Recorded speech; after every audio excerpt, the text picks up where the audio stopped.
Scene script. Have you ever wondered why some people seem to have a magic touch when it comes to money? Well, it's not really magic, it's personal finance. That's right, the secret sauce that can turn a dollar into a fortune or a fortune into a dollar. Now you might be thinking, oh, personal finance, that's for the Wall Street wizards, not me. But that's where you're mistaken. Personal finance is not just about stocks and bonds. It's about understanding your money, where it comes from, where it goes, and how to make it work for you. It's about setting financial goals and creating a plan to achieve them. This video is here to break down personal finance into bite-sized, digestible steps. No jargon, no complicated formulas. Just simple, practical advice that anyone can follow. So, are you ready to take control of your financial future? First, we need to understand what personal finance entails. At its core, personal finance is about managing your money and financial decisions. It's an umbrella term encompassing four main components: income, expenses, savings, and investments. Let's start with income. In the simplest terms, income is the money you earn. It can come from a variety of sources, such as your job, a side hustle, or even passive income streams like rental properties or dividends from investments. It's the fuel that powers your financial machine. Next, we have expenses. These are the costs you incur to live your life. They can be divided into fixed expenses, like rent or mortgage payments, and variable expenses, like groceries or entertainment.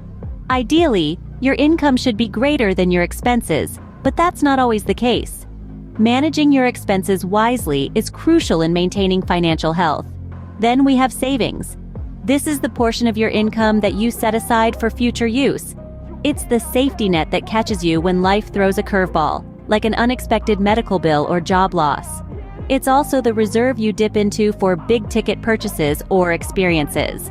Finally, we have investments. This is where you put your money to work for you, growing it over time. Investments can range from stocks and bonds to real estate and mutual funds. They are the key to building wealth and achieving financial freedom. Each of these components plays a vital role in your personal finance. Income provides the resources, expenses dictate how those resources are used, savings offer protection and enable future spending, and investments fuel growth. They're all interconnected, influencing and being influenced by each other. So, to recap, personal finance is about managing your income, controlling your expenses, saving for the future, and investing wisely. Understanding these components is the first step in mastering personal finance. Now that we understand the basics, let's dive into the first step: budgeting. Think of budgeting as a roadmap for your finances. It's a tool that helps you navigate your way towards financial stability and success. So how does one create a budget? It's simpler than you might think. First, you need to know your income. This is the total amount of money you earn, whether from your job, side hustles, or other sources. This is your starting point. It's the fuel that powers your budget. Next, you need to understand your expenses. These are the costs you incur in your daily life, from essential needs like food and housing to discretionary spending, such as entertainment or dining out. The key here is to be as comprehensive as possible. No expense is too small to factor into your budget. Now, with your income and expenses laid out, you can start to see the bigger picture. Are you spending more than you earn? Or do you have a surplus at the end of each month? These are critical insights that can help you make informed decisions about your finances. But budgeting isn't just about tracking income and expenses. It's also about setting financial goals. These are the milestones you aim to reach, whether it's saving for a down payment on a house, paying off student loans, or building a retirement nest egg. By incorporating these goals into your budget, you create a clear path towards achieving them. It's like having a personal financial GPS, guiding you towards your desired destination. Creating a budget might feel daunting at first, but remember, it's a dynamic process. You can adjust and tweak it as your circumstances change. A budget isn't set in stone, it's a flexible tool that evolves with you. Remember, a budget is not a restriction, but a financial blueprint that guides your spending and saving. It's your ticket to financial freedom and the first step towards mastering personal finance. So, are you ready to create your financial blueprint? With a budget in place, The next step is to start saving and investing. Now, saving and investing may seem like two sides of the same coin, but they're not. They're distinct strategies that, when used together, can turbocharge your financial growth. Let's start with saving. It's the cautious cousin in your financial family. Its role? To preserve your money for future use. Think of it as a safety net. You're not trying to increase your wealth with saving. You're trying to protect it. It's a buffer against unexpected expenses and a way to ensure you have a stash of cash for rainy days. But while saving is about preservation, investing is about appreciation. It's the bold sibling in your financial family.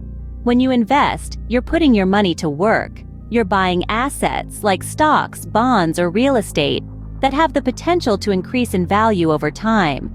It's a riskier strategy than saving, sure, but it also offers the possibility of higher returns. Now, how do these two contribute to financial growth? Well, saving provides a stable foundation. It's like the roots of a tree, anchoring you in place and allowing you to weather financial storms.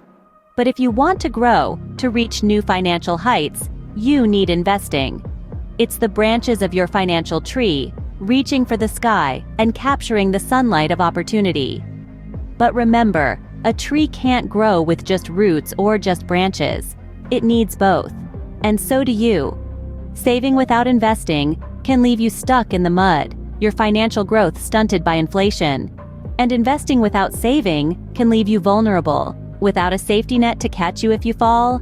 In other words, saving and investing are like a pair of engines, each playing a vital role in propelling your financial growth. They're a dynamic duo, a pair of financial superheroes, each with their own strengths and weaknesses. But when combined, they become a force to be reckoned with. Saving and investing are the engines that drive financial growth. So, rev up those engines, folks, and let's get this financial journey on the road. Lastly, but certainly not least, is financial literacy. This is the cornerstone of personal finance, the building block from which all other financial decisions spring. But what exactly does it mean to be financially literate? Financial literacy is understanding the core concepts of money management. It's about being able to make informed decisions about your finances, based on a solid understanding of things like interest rates, investment options, and the principles of budgeting.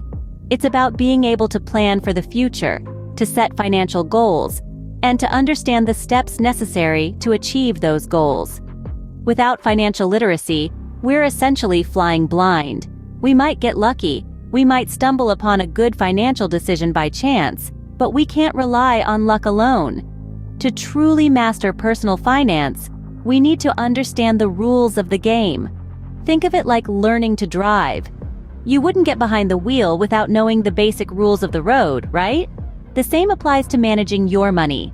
You need to know how to navigate the financial landscape, to understand the signs and signals, to know when to accelerate your investments, and when to apply the brakes. Financial literacy is not something that's taught in schools, unfortunately. But that doesn't mean it's out of reach.